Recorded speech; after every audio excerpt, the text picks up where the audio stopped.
Welcome to my YouTube channel physics with Vikas sir. आज हम लोग बात करने वाले हैं चैप्टर सेकंड के एक टॉपिक के बारे में जिसका नाम है क्षेत्रफल सदिश। इसको हम दूसरे शब्दों में एरिया वेक्टर के नाम से भी जानते हैं।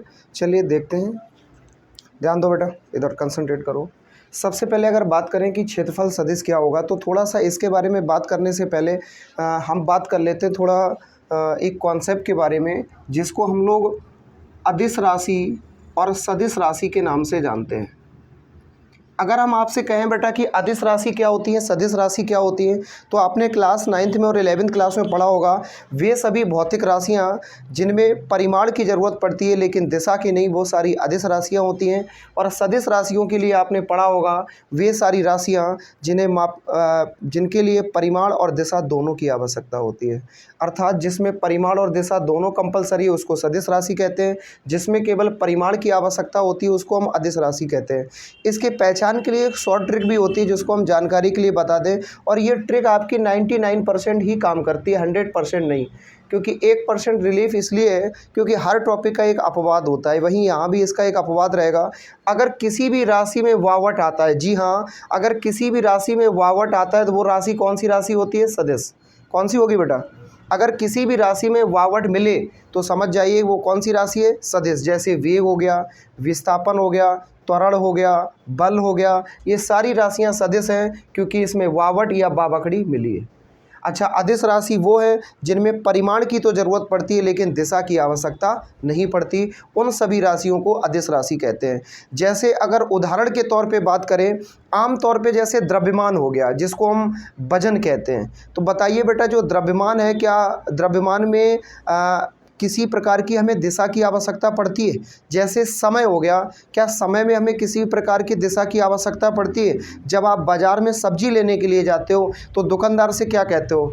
40 किलो पूरब में आलू दे दो, 40 किलो पश्चिम में आलू दे दो, ऐसा बोलते हो क्या?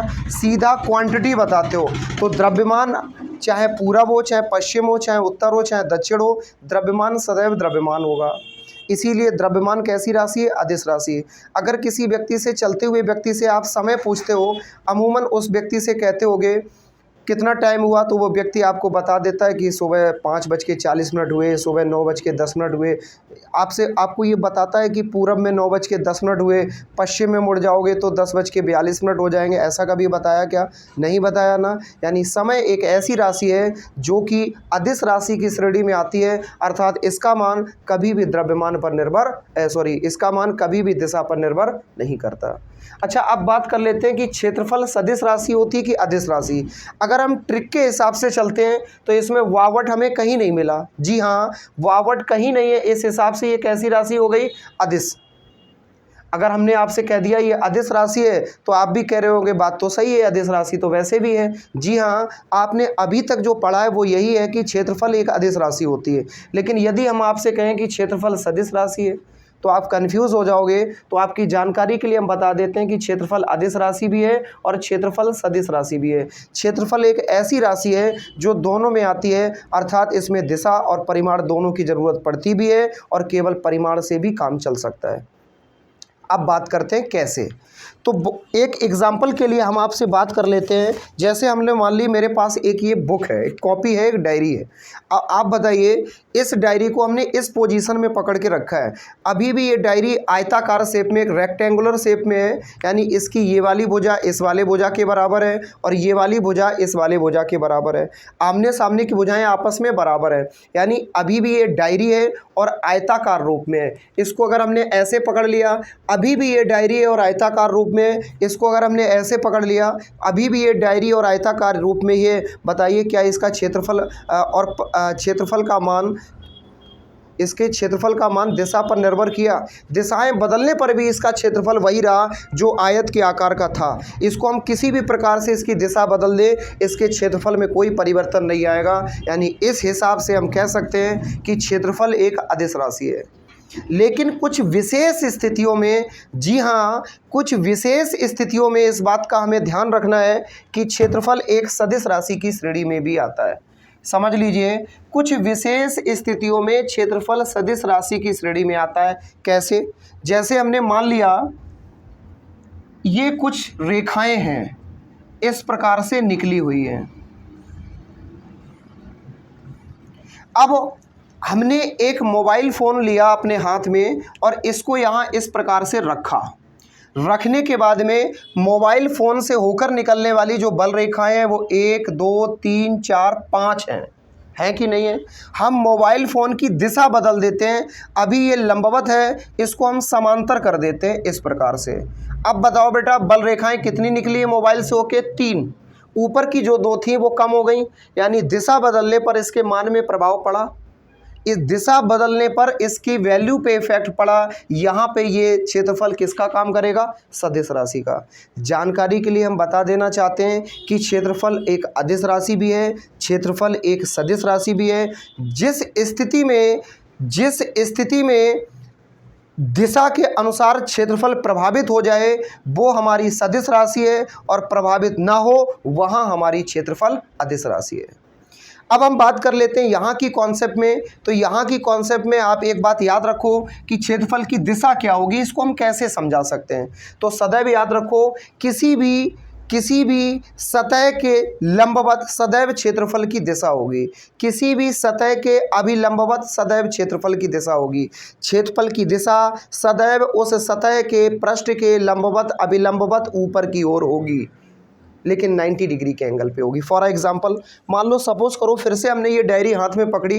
अब इस डायरी के लिए क्षेत्रफल की दिशा कहाँ होगी? तो इसकी ऊपरी सतह की बात करें, ऊपरी सतह के लिए क्षेत्रफल की दिशा होगी 90 डिग्री के एंगल पे ऊपर की ओर। इस वाले पृष्ठ के लिए क्षेत्रफल की दिशा होगी इस वाली सतह से इधर 90 डिग्री के एंगल पे। इस वाले पृष्ठ के लिए क्षेत्रफल की दिशा होगी इधर 90 डिग्री के एंगल पे नीचे की ओर।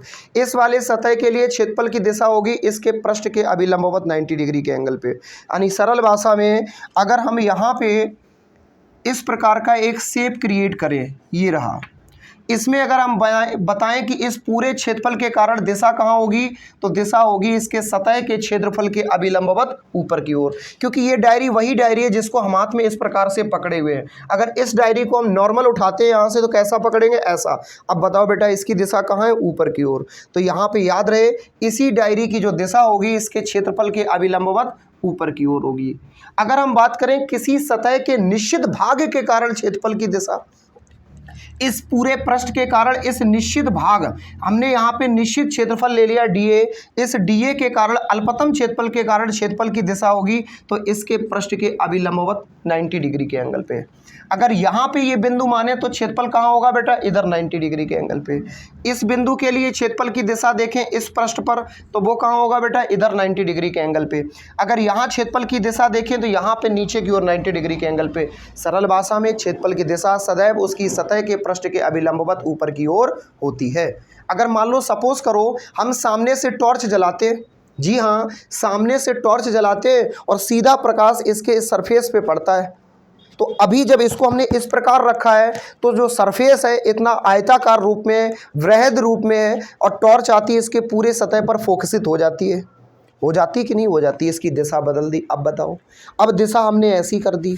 अब सामने से जो टॉर्च जल रही है इसका प्रकाश सिर्फ इस लेयर पे पड़ेगा, तो बताइए क्षेत्रफल बदलने पर मान का प्रभाव पड़ा कि नहीं पड़ा?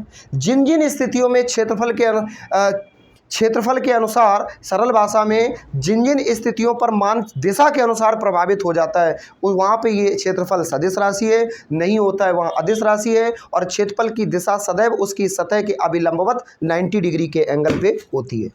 तो इस चीज़ को हम कैसे कह सकते हैं? हम सीधा साधा बोल सकते हैं कि क्षेत्रफल एक अदिश राशि भी है, क्षेत्रफल एक सदिश राशि भी है, और इसकी दिशा सदैव इसकी सतह के अभिलंबवत 90 डिग्री के एंगल पर होती है। किसी विशेष बंद सतह के लिए, जी हाँ, किसी विशेष बंद सतह के लिए हमने मान ली मेरे पास एक ये बंद सतह है जिसका कुल क्षेत्रफल कितना है बेटा? ए। इस क्षेत्रफल की दिशा कहाँ होगी? अभिलंबवत। पूरे क्षेत्रफल की दिशा कहाँ होगी? अभिलंबवत ऊपर की ओर। इसको हम क्या लिख सकते हैं बेटा? Vector A. क्या लिख सकते हैं? वेक्टर ए को हम लिख सकते हैं एन कैप इंटू ए। क्लियर? यानी फाइनली हम कह सकते हैं कि जो क्षेत्रफल की दिशा होगी वो इसकी सतह के अभिलंबवत ऊपर की ओर होगी, यानी कि वेक्टर ए बराबर लिख सकते हैं हम N cap A. N cap से तात्पर्य है इसके अभिलंबवत, किसके, इसके क्षेत्रफल के अभिलंबवत जस्ट ऊपर की ओर हो गई इसकी दिशा। अगर किसी क्षेत्रफल के विशेष बिंदु के कारण, विशेष पृष्ठ के कारण, जैसे इसका ये पूरा क्षेत्रफल है, इसके विशेष बिंदु मतलब इस पृष्ठ के किसी बिंदु पर निकालना हो तो इधर होगी, इधर इसके कारण निकालना हो तो इधर होगी, इसके कारण निकालना हो तो इधर होगी, और इसके कारण निकालना हो तो इधर होगी। लेकिन पूरे के कारण निकालना हो तो कहाँ होगी बेटा, ऊपर की ओर। क्लियर, उसके अभिलंबवत होगी। तो याद रहे कि क्षेत्रफल एक सदिश राशि होती है, अदिश भी होती है, स्थितियों पर निर्भर करता है, जिसका मान जब दिशा पर निर्भर करेगा तब यह सदिश राशि है, नहीं निर्भर करेगा तो ये अदिश राशि है। उम्मीद करते हैं आपको टॉपिक क्लियर हो गया होगा। इससे संबंधित यदि आपकी कोई क्वेरी है आप कमेंट करके हमें बता सकते हैं।